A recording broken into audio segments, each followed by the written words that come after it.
Welcome to Black and white Digital media.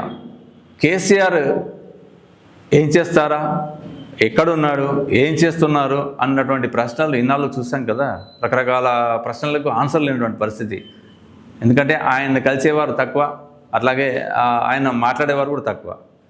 అనూహ్యంగా budget సెషన్కు కేసీఆర్ హాజరయ్యారు. గులాబీ బాస్ వస్తున్నాడంటే ఒక రకమైన ఉత్తేజం, ఉద్విగ్నత గులాబీ పార్టీలో కనిపించింది. కాంగ్రెస్ పార్టీ అంటే మామూలుగా లైట్ తీసుకుంటుంది కదా, అలాగే తీసుకుంది. బడ్జెట్ సెషన్కి అటెండ్ అయ్యారు కేసీఆర్. ఆ తర్వాత సెషన్ పూర్తి కాగానే బయటకు వచ్చి మీడియాతో మాట్లాడారు. చీల్చి చెండాడతామంటూ కాంగ్రెస్ ప్రభుత్వానికి హెచ్చరిక జారీ చేశారు. అన్ని వర్గాలను విస్మరించారు. మేము బాగా చేశాం 10 ఏళ్ల పాటుగా, కానీ మొత్తం నాశనం చేస్తున్నారు. సొసైటీలో ఏమాత్రం పట్టించుకున్నటువంటి పరిస్థితి ఉంది.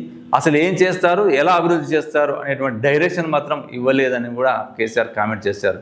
దీన్ని బట్టి చూస్తే ఒకటి మాత్రం క్లియర్గా అర్థమవుతోంది, రేవంత్ రెడ్డి సర్కార్ను కేసీఆర్ వదిలిపెట్టేలా కనిపించట్లేదు. మొన్నటిదాకా రేవంత్ రెడ్డి చెప్పారు కదా, కేసీఆర్ను వదిలిపెట్టే ప్రసక్తి లేదని. ఆయన ఆనవాళ్ళు లేకుండా చేస్తానని చెప్పారు కదా. కేసీఆర్ ఆనవాళ్ళు లేకుండా చేయడం మీ తరమా అంటూ కూడా బీఆర్ఎస్ నాయకులు ఎదురుదాడి కూడా చేశారు, మనం చూసాం. ఇది ఎటుపోతుందో ఏమో కానీ కేసీఆర్ పైన ఇప్పటికే రకరకాలటువంటి విచారణ సంబంధించిన కమిషన్లు తెలంగాణలో నడుస్తున్నాయి. అవి ఏం చేస్తా ఏంది అనే తర్వాత విషయం. కానీ ఇప్పుడు కేసీఆర్ అయితే యాక్టివ్ మూడ్లోకి వచ్చేసారు. ఎట్ ద సేమ్ టైం అసెంబ్లీకి తను వెళ్ళారు, ఆ తర్వాత మాట్లాడారు. మరి నెక్స్ట్ తన ఒపీనియన్ మాట్లాడతారేమో. బడ్జెట్ గురించి ఒక్కొక్క అంశం మీద మాట్లాడుతూ ఉంటే మరి కాంగ్రెస్ నాయకులు, మంత్రులు ఏం సమాధానం చెప్తారు, దాన్ని ఎలా తిప్పికొడతారు అనేది నిజంగా చూడాల్సి ఉంది. ముఖ్యమంత్రి రేవంత్ రెడ్డి 2-3 మంత్రులు మినహా పెద్దగా కాంగ్రెస్లో కేసీఆర్ను ఢీకొట్టేటువంటి మంత్రులు అయితే పెద్దగా లేరు. 3-4 అయితే వీళ్ళ మీద ఎక్కువ వాళ్ళందరూ మీకు తెలుసు వాళ్ళు ఎవరో. ఆ విషయాన్ని పక్కన పెడదాం. అయితే బీఆర్ఎస్ ఓవైపు యాక్టివ్ చేయడం కోసం ఏదైతే అవినీతి ఆరోపణలు వచ్చినాయో, మేడిగడ్డ ప్రాజెక్ట్ సంబంధించి పిల్లర్లు కుంగిపోయిన చెప్పి వచ్చాయి కదా, దాని మీద కూడా విచారణ జరుగుతుంది కదా. ఆ నేపథ్యంలో మొత్తం ఇప్పుడు ఉన్నటువంటి వర్షాల సీజన్ నేపథ్యంలో అక్కడ వర్షాలకు భారీ స్థాయిలో వరద వచ్చేస్తోంది. అయినా ప్రాజెక్ట్ ఇంకా కొట్టుకుపోకుండా బాగానే కనిపిస్తోంది, బాగానే ఉంది. కేసీఆర్ని ఇన్ని రోజులు అవాస్పాలు చేశారు. నిండు కుండలా ఉన్నటువంటి ఈ ప్రాజెక్టు చూద్దామని చెప్పి బీఆర్ఎస్ ఎమ్మెల్యేలు, ఎమ్మెల్సీలు, ఇతర ప్రజాప్రతినిధులు, అట్లాగే బీఆర్ఎస్ పార్టీ అభిమానులు కూడా భారీ సంఖ్యలో హైదరాబాద్ నుంచి తరలి వెళ్ళారు. లోకల్గా కరీంనగర్, చుట్టుపక్కల జిల్లాల నుంచి కూడా వచ్చి మేడిగడ్డ పైన చూసేందుకు అవకాశం ఉంది.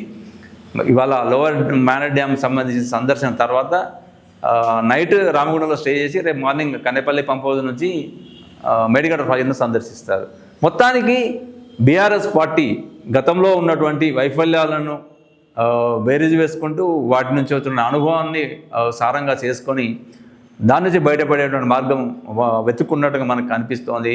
కేసీఆర్ ఇన్నాళ్ళుగా యాక్టివ్ మోడ్ లేకుండా ఇన్యాక్టివ్గా ఉండడం అనేది నష్టదాయకమని చాలామంది నుంచి వచ్చినటువంటి విజ్ఞప్తులు, సూచనలు, ఒక రకమైనటువంటి హెచ్చరికల నేపథ్యంలో కేసీఆర్ జనంలోకి రావడానికి తీసుకున్న నిర్ణయంగా మనం చూడాలి.